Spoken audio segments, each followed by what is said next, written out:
All right, while we wait for people to trickle in, let's jump in here. Recordings will be sent to you via email for all of the sessions after this. So, don't worry if you miss anything.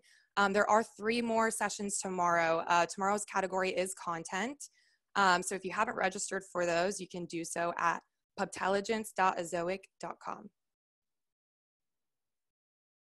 And introducing our SEO panel today, I'm very excited to introduce Dewi Nawasari and Saglara Litsiva. Dewi, I'm going to let you do a little introduction of yourself if you want to start it off. Thanks, Sarah. So, hi, my name is Dewi. I'm the head of SEO for the Sole Supplier. I'm based in London. I've probably just coming up to a year in the Sole Supplier, but essentially experience-wise, I've done SEO, both agency and in-house for about 12 years. And that's me. Perfect. And Saglara. Yeah, hi everybody. My name is Saglara. I'm based in New York. I work for a company called Some Spider Studios. We are a home to publishing network, basically, in parenting space. 3 brands that I'm in charge of. I'm a head of SEO. It's Scary Mommy, The Dad, and Fatherly, and all are in parenting. They're leads within the parenting community, really big on search and huge on social media as well. I've been with the company for over a year now, and SEO specifically a little over 6 years.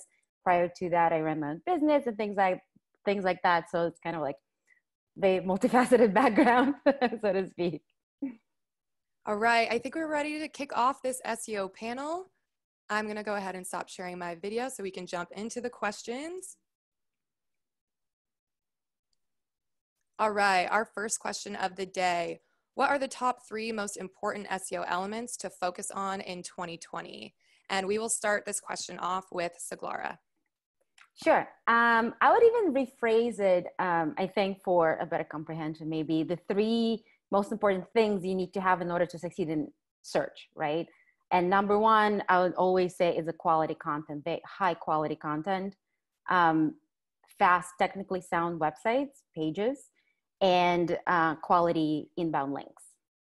And to kind of like build on it a little bit more, link building has been a huge topic for a very long time now, but I think we have kind of like moved away from this outreach type of campaigns where if you have great quality content and very fast website and page load speed, I think the links will come as a result as well. So if you want to add anything to it, I'm sure.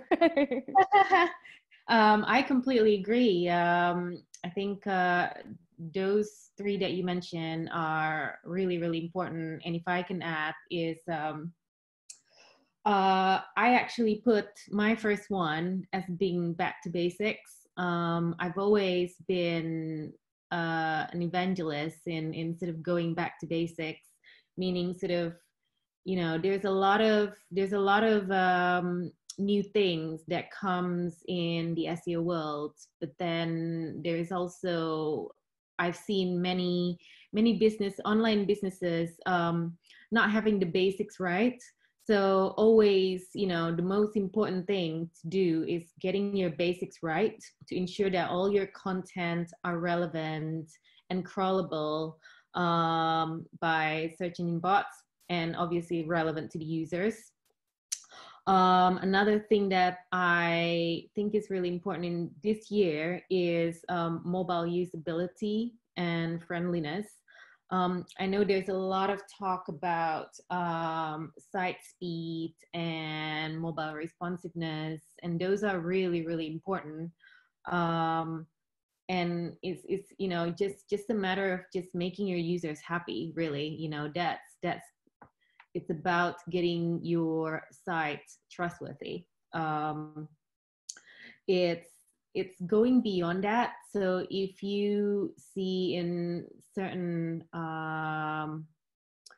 sort of, especially for some online businesses, like the move towards browsing on mobile is becoming huge. And for us, even that's the vast majority of our traffic to our website, which is a sneaker website.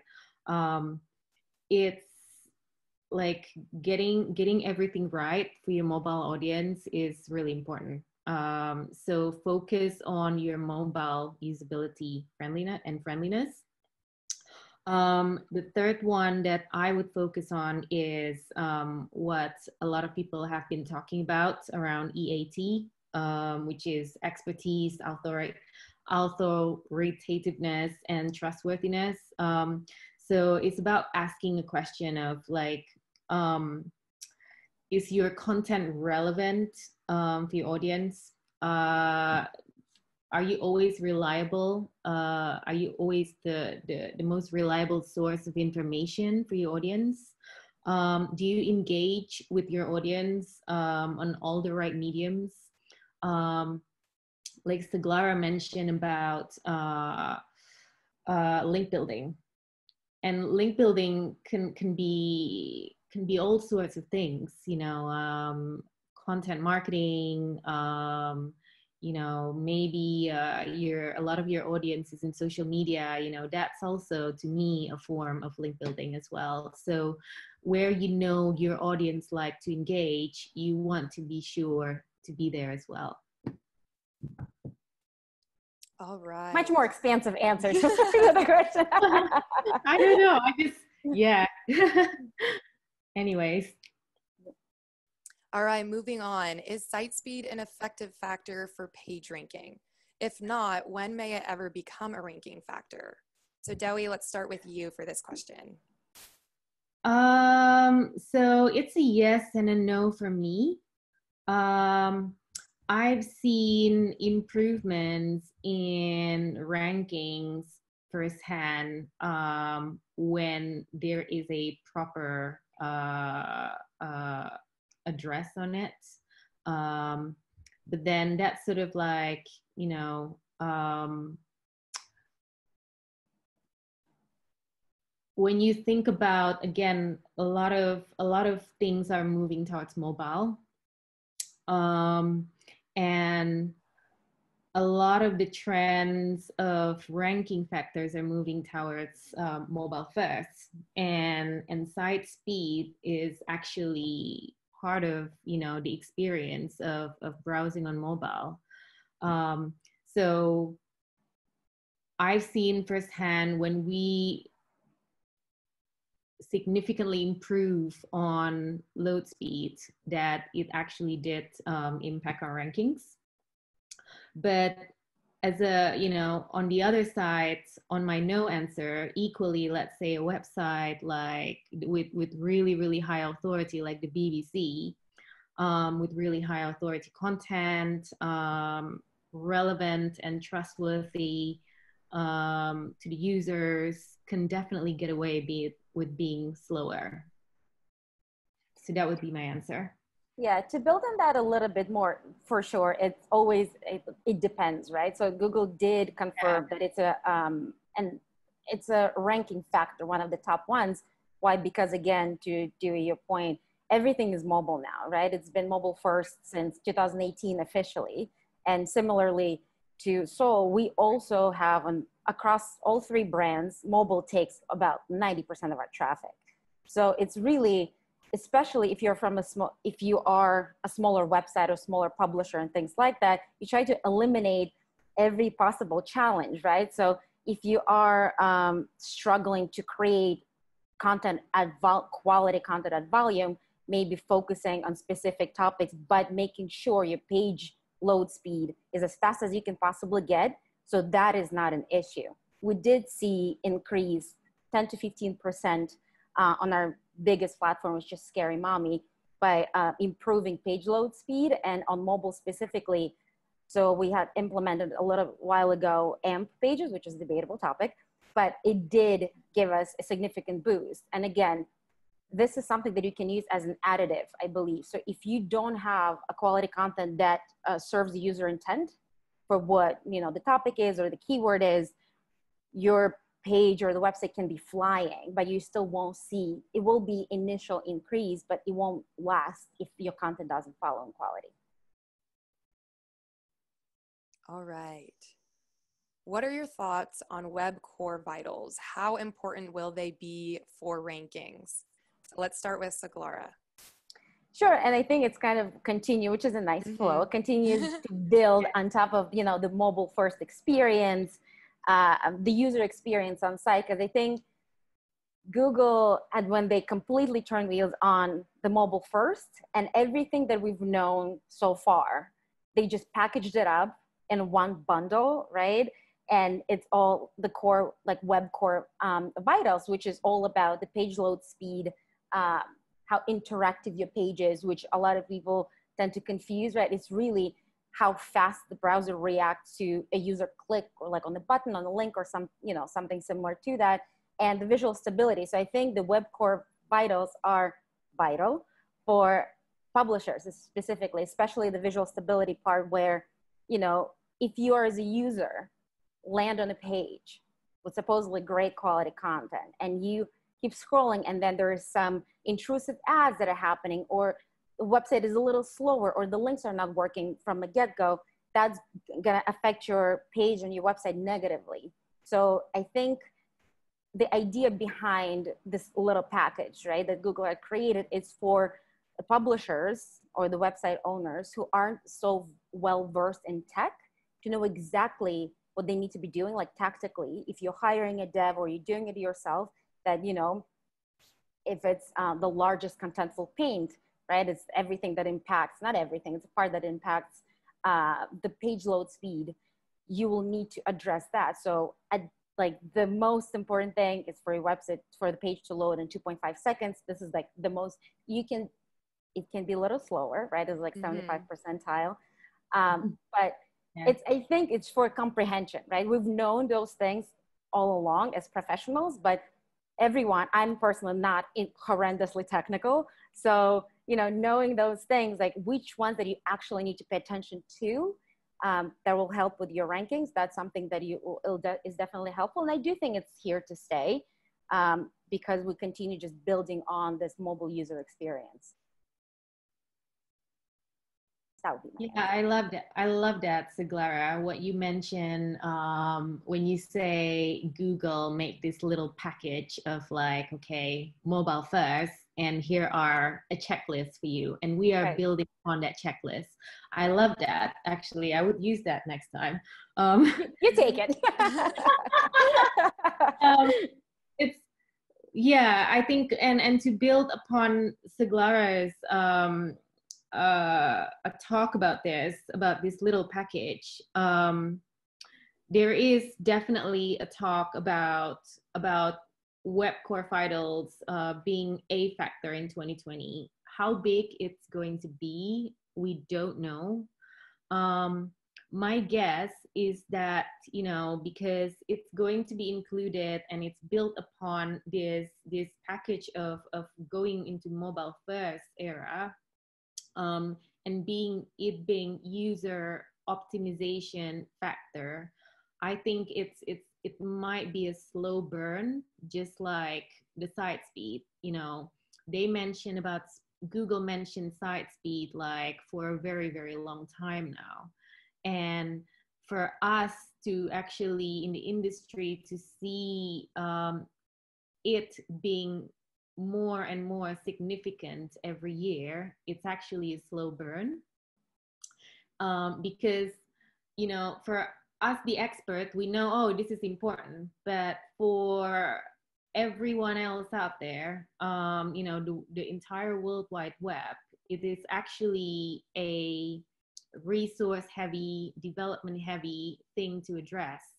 So it's not something that, oh, you know, is this going to be important? So let's address it. And tomorrow we're all going to be fast. It's going to be a sort of a big roadmap in a lot of online businesses, you know, schedule. And the same thing with web core vitals. You know, they're announcing it now. But it's actually going to be a slow burn before it's actually going to be a very significant factor. And they are giving us time. If you are able and have the resources to address it as early as possible, for us, for example, in the Sole Supplier, we address it now, and just sort of see what's happened. But we don't expect, I personally don't expect this to be a massive thing as soon as, like, very, very soon. All right. Why does Google search results and the Google core algorithm change so often? Let's start with Dowie. I would say, like any sizable online business, I mean, Google is an online business. They're a business, basically, and they play online. They probably have a UX department, I say, to simplify it. And the UX department is interested in increasing engagement on the search results, and getting the user happier and happier with the search results. And then at the same token, they also have commercial department, always interested in using this higher engagement, and making it into a better and bigger commercial offering for publishers like us. So the reason they would change the search results and algorithm so often is to essentially, it's, like any UX department, you would do a lot of A/B testing on, asking the user, what are they looking for? How can they improve their result? How can they improve their experience in different categories? And then they would experiment with different experience in their search result and see which one would, which experience would give better engagement. Agree completely. It's all about the UX, right? The user experience and user satisfaction. I think because Google, as many search engines, was built to answer people's questions, right? And because they're also really big on freshness of the content. Everything needs to be completely fresh, and as search has been very competitive in every single category now. So, and they do want to make sure they deliver the best results ever so the user gets an answer to their question right away. It doesn't have to, go and click on multiple pages, things like that. And for that, say you have a page that's been ranking for a very competitive keyword for some time, right? But it will jump up and down. Why? Because there are new players in the game that also get a test for that. Maybe their website is faster. Maybe the content is a little fresher. Maybe they have more experts that have quotes in their stories and things like that, So it makes sense, because if you're not improving, right, it's usually, it's getting stale. So, and for them as a business, all they want to do is to figure out the way how to best satisfy the user and then find other commercial opportunities within the space. So I completely agree with you, Jerry. Is it better to use subdirectories or long pages to organize content? So let's start with Saglora. Yeah, so this one, I think it's always, for all of the SEOs, it's been a debate for a very long time. Yeah. There's right or wrong, isn't it? Yes. And my short answer, it depends, right? So I basically inherited all the publisher websites that I work at now. So we didn't start them from scratch. Obviously, some of them have a very well-structured category. So the category, the folder within the URL, right? It doesn't have the subtopic attached to it, which it did before. And it would just extend the URL length, right? And what a part of our SEO best practices that we train our editors and writers team on is to make sure the URLs are as concise as possible, as evergreen as possible. So we did not see a huge difference between adding the main category, like your AKA topic, appending subtopic, and then adding, the string of the actual story or the page itself. So we dropped the subtopic, and it didn't seem to make a huge difference. The content has been doing really well across the board. Is it because we dropped the subcategory from the URL? I don't know. It probably had impacted it. But my personal theory is if you can keep the URL as short as possible, but have a proper category structure, aka the folder that follows after the domain, that should be, that should solve the problem. But you might have a different answer because every single SEO has their own theory on this topic. I completely agree with your view here as well, because a lot of SEOs inherit what they've got. Like Saglara would come in and and inherit all the publishers' websites with already sort of already a website structure already in place, a content structure already in place. And I guess, how do you best optimize it, or how do you, make, provide the best practice that you can provide for these publishers, because it's I'm the same. Oh, Dewey, you just went mute.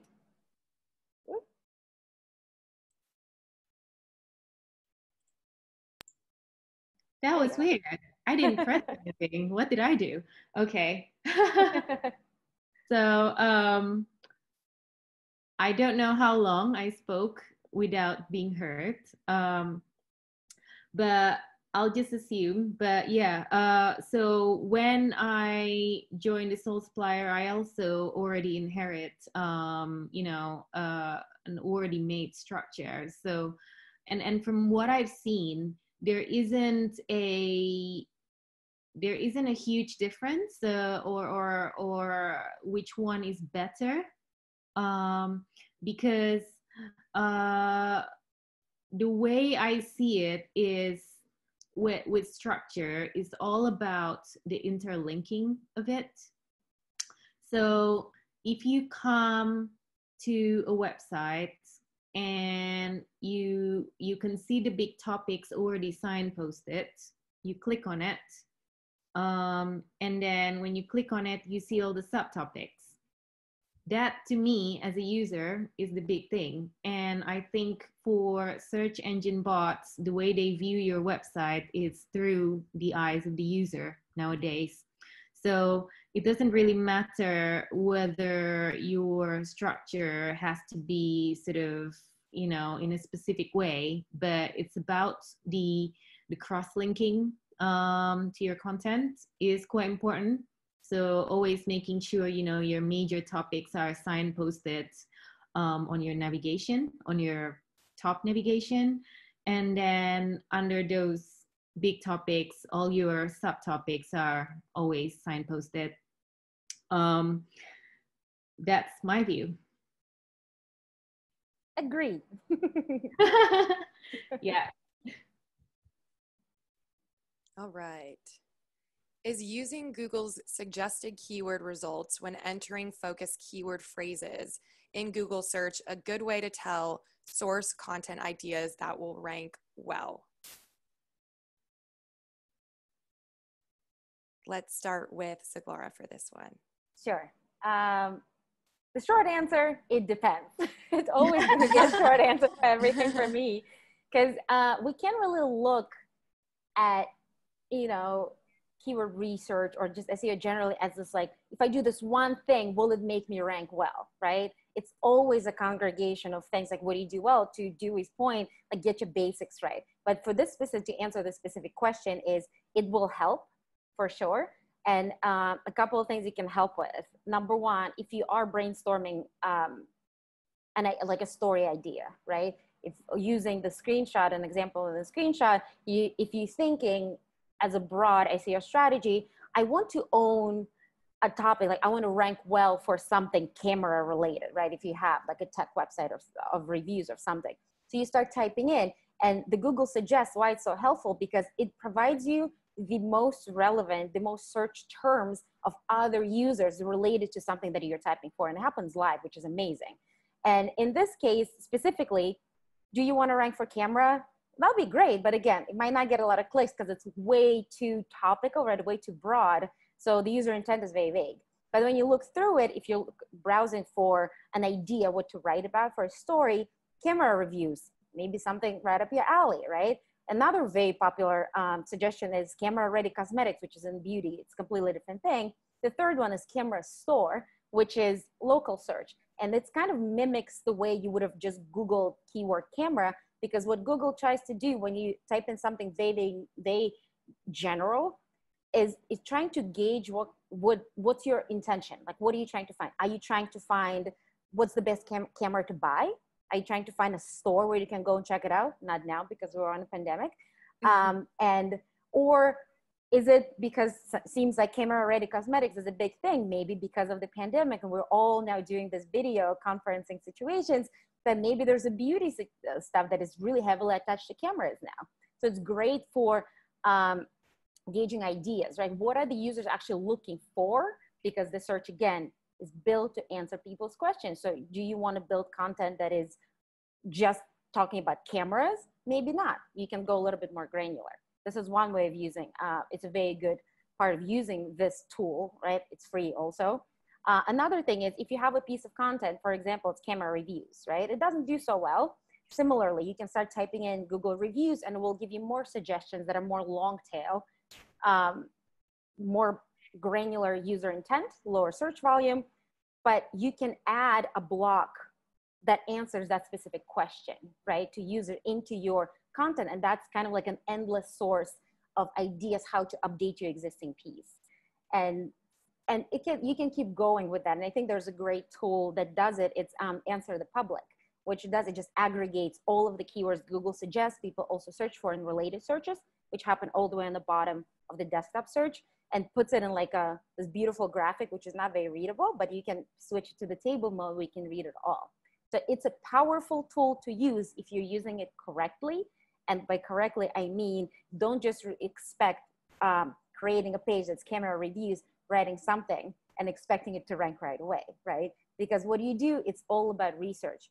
If you look up camera reviews, scan the page, see who is ranking for this. Why are they ranking for it? It means clicking on their pages and seeing what the content looks like, right? Those who rank at top 3, which is vital for mobile search. What is great about their content? Can you do it better? You know, it's all about, you know, this SEO strategy, plus this is a tactic to your strategy, how to rank for these keywords. So Glara, I think you've already pretty much answered most answer it really, really, really well. Thank you. Love it.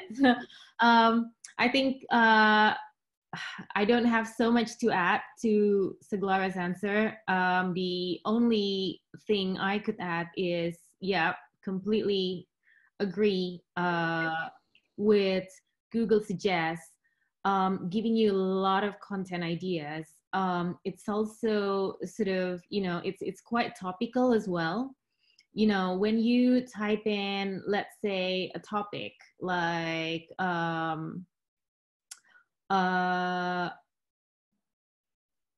today, when you type in that topic next year, it might give you a different suggestion. So for example, in the sneaker industry for us, the sneaker industry moved really, really fast. So a lot of our content could hardly be evergreen. They basically move on like within weeks. And especially because we specialize in high heat products, they normally just, you know, they launch and then they sell out and then everyone moves on.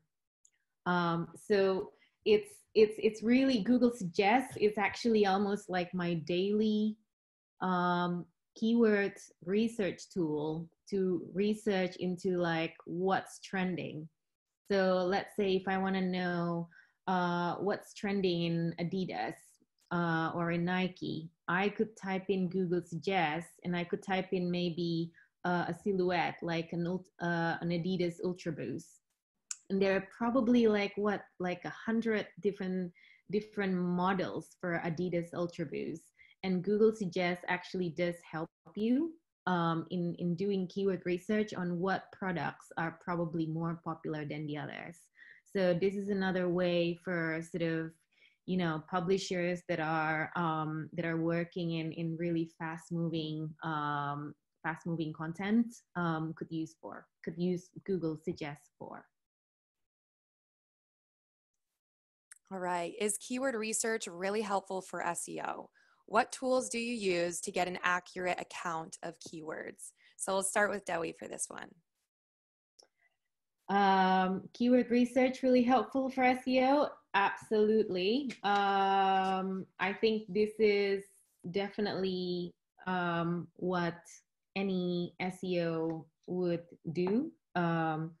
Or this is definitely what I would do first if I were given a job, and what would be my first task? I probably do keyword research.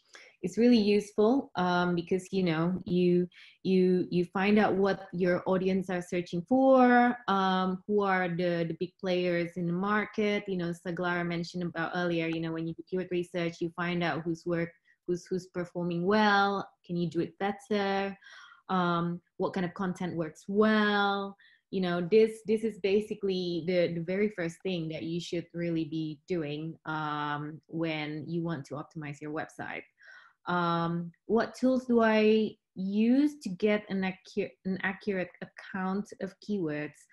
There are no one tool out there, in my opinion, that would give you the full list of keywords or give you a very the super accountable data on keywords, because everything is sort of industry led in a way. What I would firstly use is always,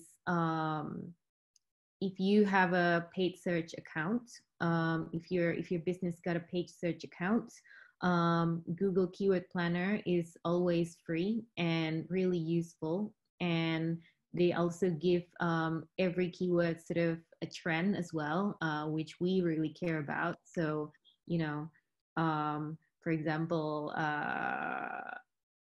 like running shoes nowadays is really popular because everyone during COVID, you know, they can only do any outdoor activities. So they, you know, Google Keyword Planner would show some trends of the keywords. Another thing that I would use is SEMrush. It's quite affordable. They give you big list of keywords, so you can harvest massive list of keywords for your website, from your competitor websites, and decide what you want to do for content that way. I would also recommend Google Trends. It's, you know, like, other than Google Suggest, you can actually go to Google Trends, and you know, what I did was you can do a search of a topic and see whether that topic is popular at, you know, historically in the last 30 days or the last 6 months, to give you some decision on whether you want to write that content or not. Because maybe a topic might be popular 3 months ago, but it's not popular anymore. So what's the point of writing it? So it's quite useful.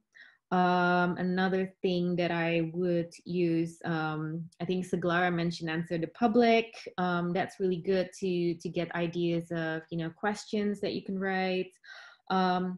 The one thing that I would really encourage you to do as well, if you have access, is your users.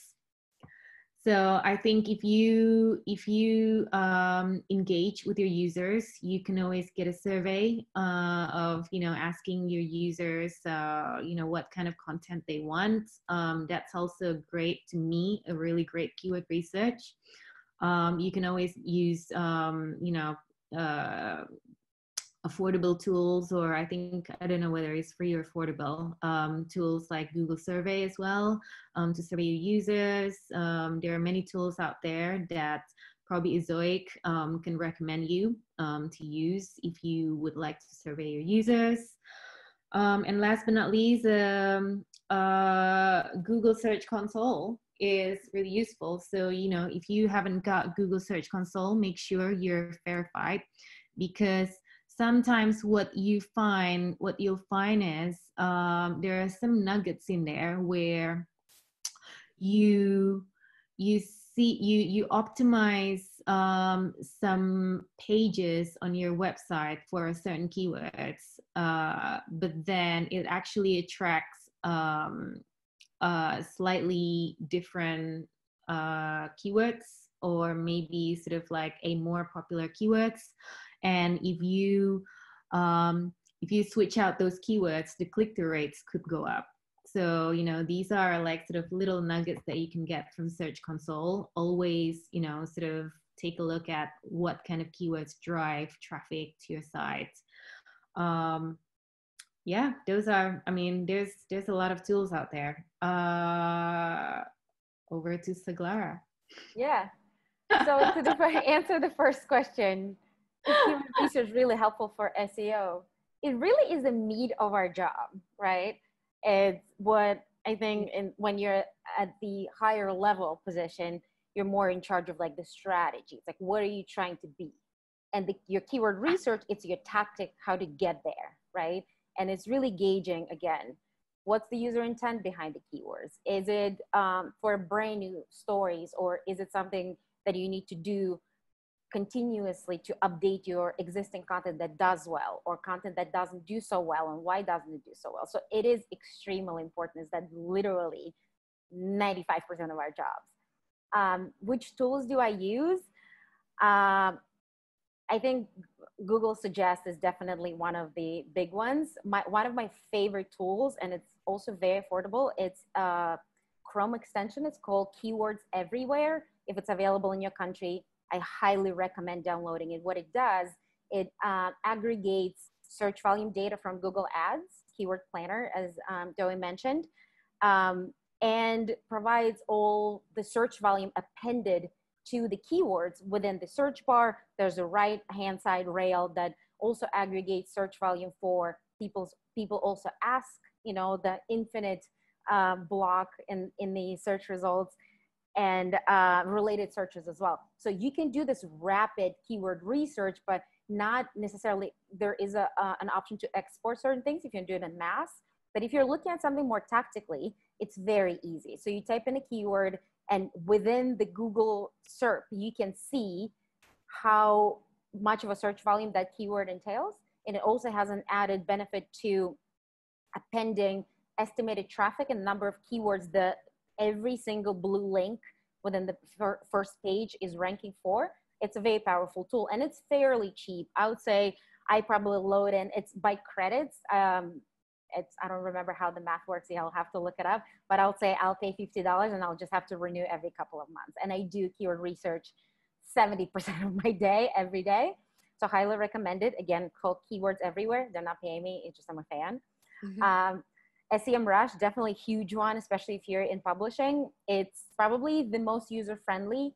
It has so many different features that can get a little overwhelming, but the favorite part is like organic research tab that is within it, where you can do very quick competitive analysis, right? And it gives you the current keyword ranks. And again, is there a tool that it's showing you the most accurate data? No, right? All of it, it's kind of relative, and most of those tools provide similar kind of data, but packaged in a different way. Really, like, what are you trying to get out of it? SEMrush is definitely very, very easy to use, and less like SEO. We recommended, like, our entire editorial teams use it on day-to-day, where you can gauge the keywords, you can look at competitive keywords, you can do keyword gap analysis, which you don't have to know a ton of Excel situation, you know, you don't have to have a lot of Excel skills. What it can just show you, there are tab you can hover between the keywords you have in common with this domain, or the ones that are unique to that domain, to give you more ideas of the content that you might want to rank for. Yes, SEMrush is huge. It's also quite affordable compared to any other larger enterprise tools that are in the business. What else? I literally use everything for keyword research. For example, there's a big part of our business across the board, across all three brands that I work with, is commerce, right? And we sell a lot on Amazon. So Amazon and Google, they're two different beasts. And Amazon was designed to sell things. Google was designed to answer people's questions, right?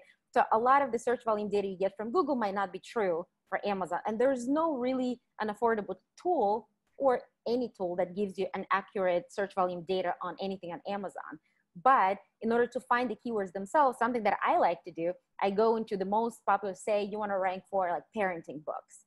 You type in that into the Amazon search, you see who's ranking in the top 5, you open their landing pages, so you scroll down to the review section, and Amazon now kind of like highlights the keywords, the most frequently mentioned keywords within this your reviews. That can give you a little bit of kind of background to what are people looking for, right? So what are they mentioning the most? Can you optimize your listing more towards durability or like waterproof or something? So, you know, every single platform can serve that. But I think to round it up, the most favorite one is Google Suggest, which Answer the Public kind of aggregates all that information. You can export as well. Keywords Everywhere, my favorite tool ever, and SEMrush. But one more thing to add, to build on top of the Doe's point on webmaster tools, Google Search Console, that's the new name. It's definitely, if you need to optimize existing content, going into your performance tab and seeing which pages, because it does give you the keywords, it gives you the number of impressions and clicks that keyword gets to that specific page. You can start playing around with existing content. Why is this keyword that gets so many impressions that you've been shown for this keyword so many times, but the click-through rate is so low? Maybe you just Google it and see what other people are, you know, how are they using the keyword? Maybe your intent is a little off. That's why, you know, so it's a really, really wonderful tool. Use everything that if you don't need to have a huge budget for the tools that are so, you know, comprehensive and really in-depth, you can use everything that you already have. And I totally agree with Doe. If you don't have Google Search Console, this is not, if there's one thing you need to do after this webinar, is go and verify your property in Google Search Console. Okay, so I have many articles in draft mode because I've only done 200 to 500 words on them. Is it better to wait until I have 1,500 to 2,500 words before I publish, or can I publish now and add the rest of the content later? So Saglara, let's start with you for this question. So yes, I think again, I would say my short answer would be don't publish unless it's a solid piece of content, right? If something that you're proud of to put out there that answers the questions. If it doesn't, if you're just trying to hack the system and publish something and then get a leverage of adding more content later in order for it to be fresh, it's not gonna work. Unless the content is good to begin with, maybe it's not great or awesome, but if it's good, word count, don't know. Maybe if you're trying to go after a certain keyword, Google it, see who's ranking for it, how long is their content, you know, and try to kind of start that as a benchmark. If it's 2,000 words, publishing something of 500 words is not going to do anything. And, you know, adding some more words later, maybe also not going to do anything. So I would recommend publishing something that is so great that it's probably better than all the websites that are ranked for the keywords already, and continue optimizing it, continue adding more content, continue answering users' questions related to the topic. That's the way to do it. Completely agree with you, Saglara. That would be, I mean, your first sentence is absolutely, you know, taken away from me. I completely agree. There is really no best, you know, there's no number of words that would be relevant to publish, you know, 200, 500, 2,500. What you need to focus on is the content at 200 words already answer the user intent.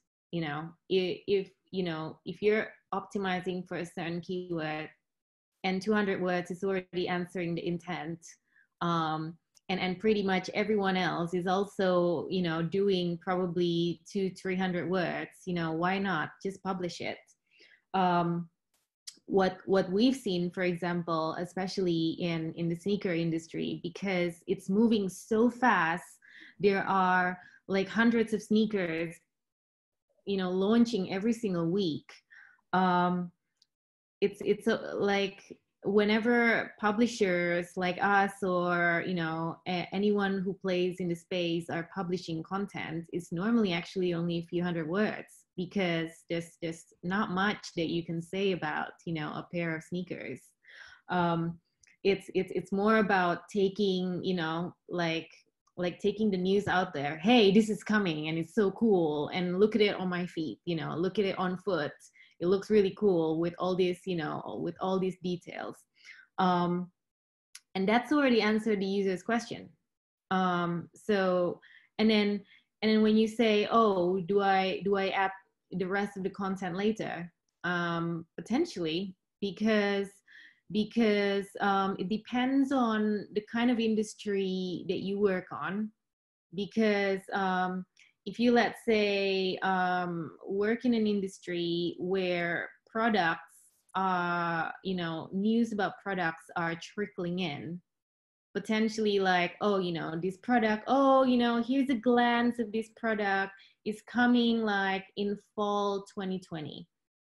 So, all right, there's not much to say. Maybe you can only say about 200 words. And then later on, you might want to say, hey, there's an update. It is an actual update. There's more images for this product.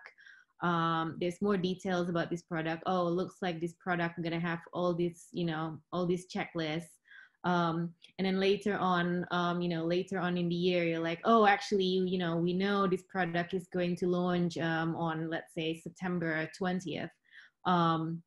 You can keep updating it, but then again, focus on answering the user intent. All right. Is the quality of content more important than domain authority? How can small blogs with low domain authority compete with big players? So let's start with Dowie. I would say it depends. Good answer. Good answer, Dowie. That's a quick answer here. Essentially,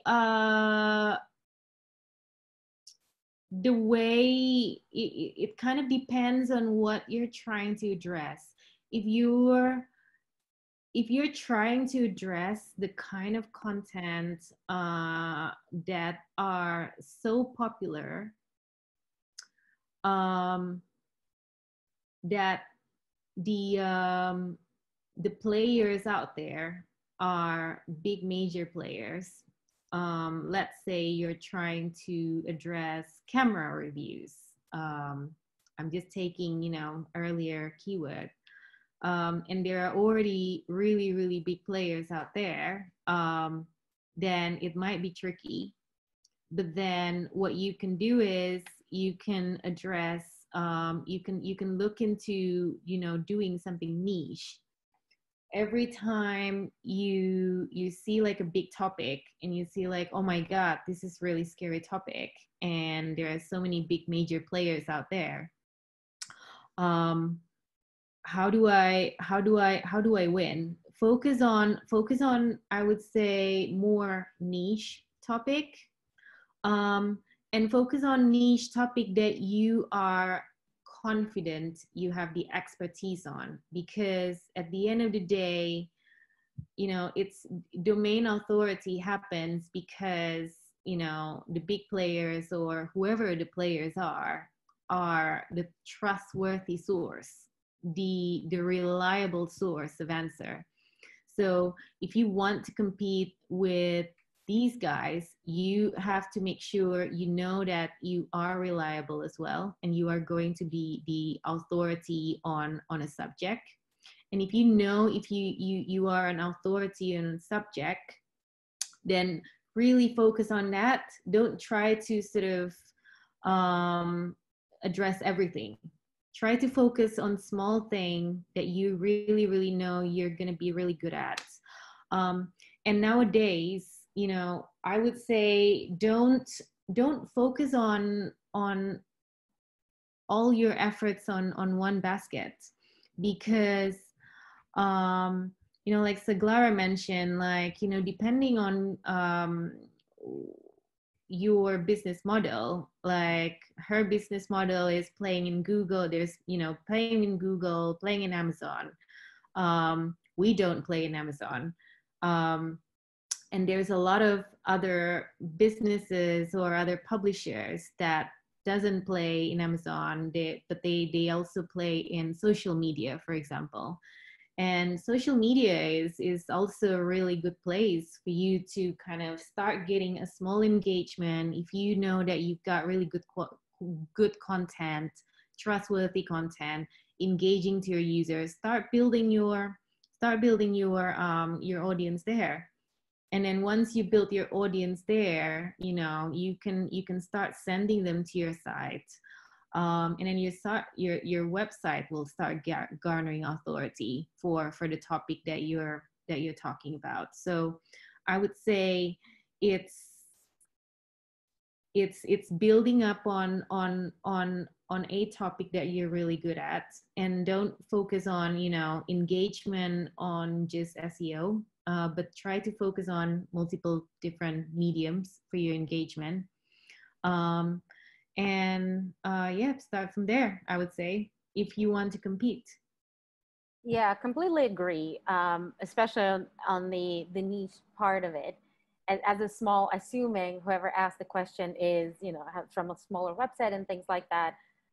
If you go after something more niche and you become a complete expert in it, using the same camera review example, maybe you're going to be an expert in waterproof cameras that are operating like 30,000 feet below the surface. I don't know. You just choose the topic, right? You become very, very good at it. So people come to you, because starting like bottom up, it's easier. And I think Google's been, because of lots of criticism as well from the community and things like that, that all of the high domain authority websites are taking up the majority of search, and it's not very competitive for smaller guys, right? They have been changing a lot of the landscape. And why go far, you know, mid-May, Google algorithm update that rolled out, like, I think like 20th of May or so completely, it did have a huge shakeup, right? And I has started seeing more of the niche, like smaller websites that whose domain authority is not even 30, that are ranking for certain topics, but it's maybe like a mom and pop kind of website that talking about like very specific outdoor grills, you know, that are very good at it. And really establishing that authority and not trying to boil the ocean is definitely an answer. Definitely going omni-channel, try to spread the word as much as possible, building your social audience, right? It's very important. So this is something that a few of our brands that do really well for, and that's how they started. They built the community on social, and then the rest kind of came into the website. But for search, yes, you need a different type of content that goes for search, or maybe not, right? It really depends what kind of audience you're going to build. But really isolate what are you very good at. I think a lot of these questions are coming through because we're all trying to find a way how to make SEO work faster, because it's like a long game, right? But as far as I see, a little hacks here and there, they might give you a very small, like incremental win early on, but it's never going to last. So as long as you are really putting a lot of effort and producing something of quality, then, you know, you won't go really far. So yeah, try to really focus on content and use all the tools that we just mentioned to figure out what exactly the user who would look for those kind of keywords will look for within the content, and try to answer their questions as comprehensively as possible. And that's, I think, you know, if you can have your technical structure perfect and the site speed right as high, it's already will help you a lot as well. All right. What are the pros and cons of disavowing links? So Glara, let's start with you. Yeah, that's been a really funky one, I think. So with our publisher websites, we had tried a while back of doing some of the cleanup, like 2 of our brands are really big. So we have a huge linking profile and it's very laborious process.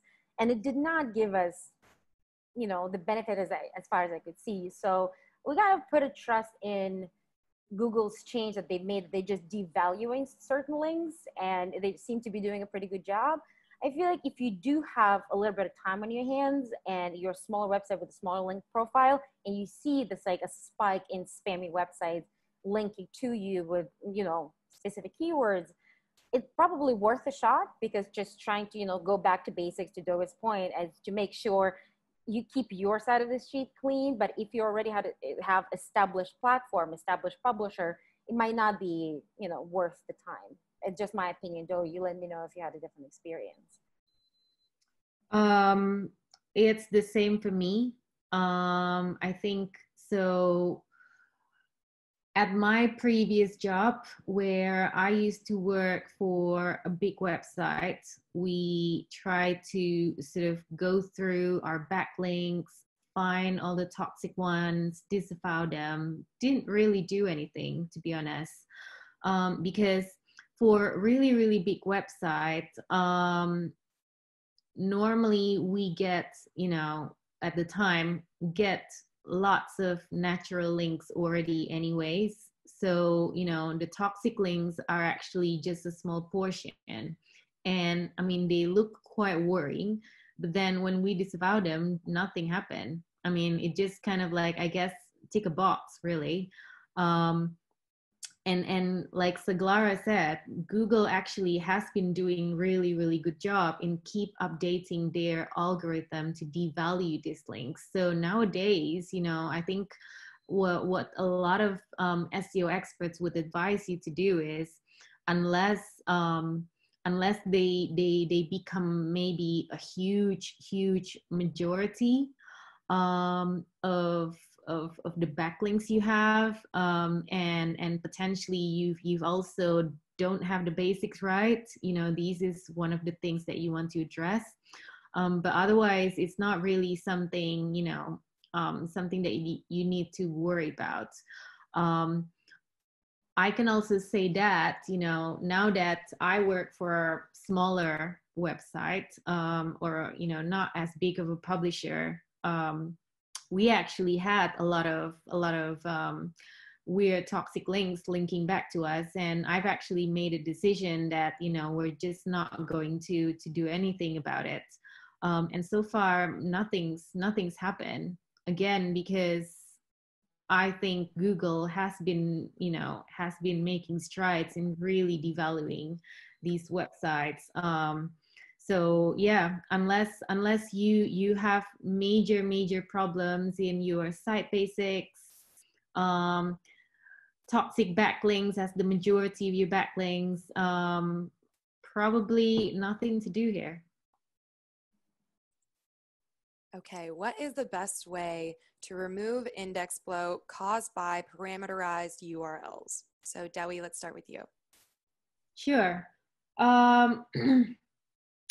So if I know this question was actually asked on the earlier session with Barry, and I actually completely agree with his advice. Is that the very first action that you could do is make sure that the search engine bot or Google bot couldn't find these parameterized URLs. If you can't avoid these parameterized URLs, very tongue twisting, to be created on your website, like you can't avoid this being created on your website, see if you can make sure that all your internal linkings doesn't have parameterized URLs. Again, because when Googlebot comes into your site, they're gonna crawl everything, anything and everything, all the links. And if they keep finding all these parameterized URLs, they will keep indexing them. So that would be the first thing. And the second thing is, I guess, if you already got loads and loads of them indexed, you've done the first bit, and then obviously Google have the habit of liking to keep a lot of URLs, unwanted URLs, stay in the index for a while. What I would do is potentially look into doing a robots block on it. So if you know specific parameterized URLs that you want to block from being indexed, you can just place a robots no index on those URLs. But again, you have to be, but this is, unless you really have to, it's something that you have to be very, very careful about, and you have to make sure that you can test your website before it goes live. Because if you know, let's say the parameters that doesn't, if you know parameters in your URLs that are not going to do anything to your content, like filter your content or maybe serve very valuable content, it's okay to block them. And you can maybe put a script, someone in your development team could put a script to no index them. But if they by any chance help serve better content to the user, you actually do want to be careful about that, because that could actually impact your rankings or impact the way your content being found. Potentially search engine bot might not be able to find some of your content because you block these URLs. So be careful about doing that. Another thing is, Barry mentioned about 301ing them. Again, you definitely want to really know all your parameters in your URLs, whether, some of them are useful, some of them are not useful. So do be careful in using 301. And it's the same as canonical tags as well. Do be careful when it comes to using canonical tags, for the same reason as what I mentioned about 301s or no indexing them. Yeah, I would say, sorry, did I interrupt you? No, not at all. I was just going to pass it on to you. Thank you. Yeah, I would say identifying the root of the issue is a priority. So you can continue, put band-aids on it by, no indexing and redirecting, things like that. Unless you identify why is it happening, it will just create a bigger problem, right? So we had a very similar issue. One of the brands that I used to work for when I was at one of the agencies, and I don't remember exact details, but it was some kind of a category and internal links within the category that would create or had parameters within the URL, and those URLs end up being in the index. And Google will think, I'm like, yes, people click on it, therefore I can find them, I can place them in the index, and you don't want them because it's duplicated content. So really identifying those kind of issues, like what's the underlining there, I think it's number one. In terms of no indexing and, being careful, completely agree. Look at your Google Analytics account. If you have one, you should. Do they drive traffic, right? And if it does drive a lot of traffic, you have to look at why. Is there something, is it a search, right, filter that you maybe don't want, you think you don't want to index, but Google thinks it actually provides a better results because users who come through it, say if you have an e-commerce site, they're looking for something very specific, like blue and white t-shirts, and that's what's being in index. You have to really think seriously about this, and maybe you can mask a URL or things like that. But do identify the root, what's causing it first, and then think about solution. All right, so I know it is just past 11. If we have any questions come in from the audience, I think we could maybe stay on for just a few minutes and answer one or two, but I don't want to keep you guys waiting for the $50 publisher stimulus. So we have selected one participant at random. The winner is Danielle Brooks. Congratulations, Danielle. We will be reaching out to you via email. You have won the Woo! $50 publisher stimulus. Yay! Congrats, Should have Danielle. brought a party horn here, maybe. Woo. All right. Perfect. So thank you everyone who sent in questions, and thank you to everyone who participated. So Glara and Dewi, thank you so much. That was an amazing session. You're both amazing. Thank you for having me. That was great. That was wonderful thank you for having talking me. to you.